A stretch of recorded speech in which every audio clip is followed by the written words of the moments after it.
Welcome to Brain Vision.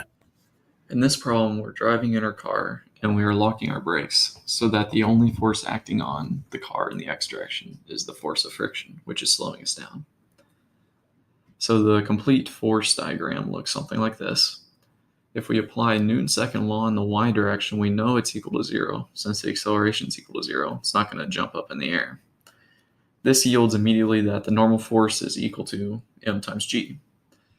Now we know the friction force is equal to the coefficient of kinetic friction times the normal force, and we just found that the normal force was mg. So we have that the friction force looks like this. Now we can apply Newton's second law in the x direction. In this case, we can't set it equal to 0 since we're accelerating in the x direction. In this case, we get negative mu k mg, our friction force here. It's negative because I define my coordinate system like this, and it's moving in the force is in the negative x direction. It's equal to mass times acceleration in the x direction. The mass cancels out, and we, after plugging in, get that the acceleration in the x direction is negative 7.84. And it should be negative because since the force of friction is in the negative, we're going to be accelerating in the negative. Now that we have the acceleration, we can use a kinematic equation in order to solve for the distance traveled. We know that the initial velocity is 28.7.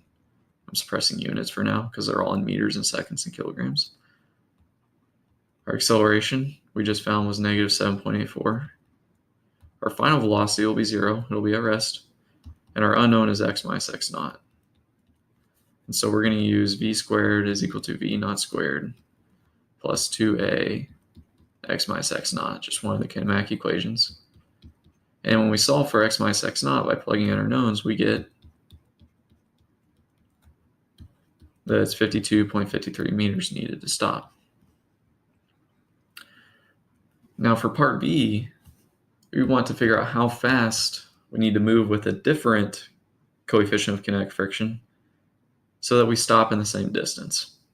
Now in this case, our kinetic coefficient is 0.25, so it's much less because the road's now wet.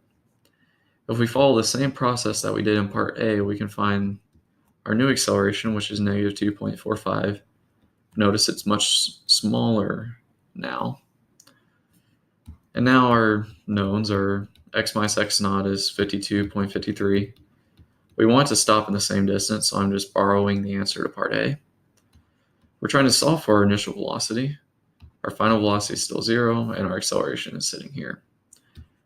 We're going to use the same kinematic equation, but we're just going to solve for something else.